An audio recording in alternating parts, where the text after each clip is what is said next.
در قشلاق ما دزدی شد. پسر ما را قیمه شخص گمانبر کردن.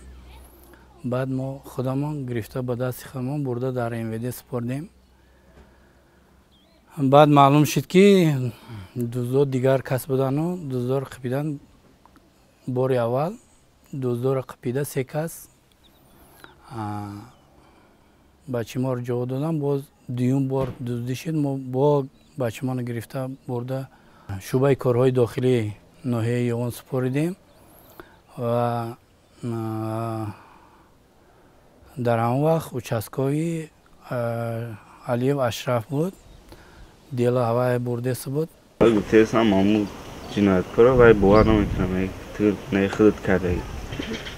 اما چی دیگه من زده سای پوچون مایدارسون شکم داد زده سای سرم داد دیو زده سای بعد دیگه نشیدم تو بگر خودت کنم بعد داشتی دار کردم بر کم.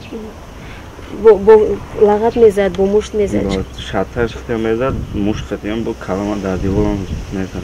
اول همین تو یک دور بود هم پوست کرد بهتره که بیرون برآمد گفت ما رفته جنایتکار میارم گفت رفت ساعتهای 3 اومد 4 اومد بعد دیگه هم با هر ما رو برو کرد. من گفتم نه میگه من نکردم که پیشی هم دا نمی اوچهش دا بود که زنگ زد که بچه خیلی ماید پارونه که من حال میکنم گفتم چی رو کرد بعد دیگه هم مرد که دو پیش باید بگردن گریستم بعد دیگه باید جلو رفته.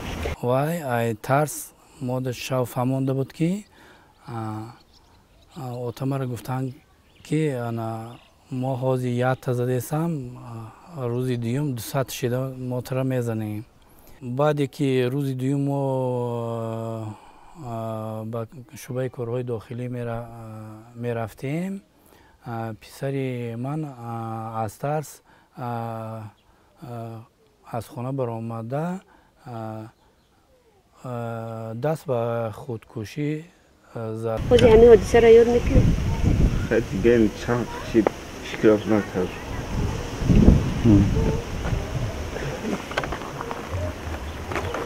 اگر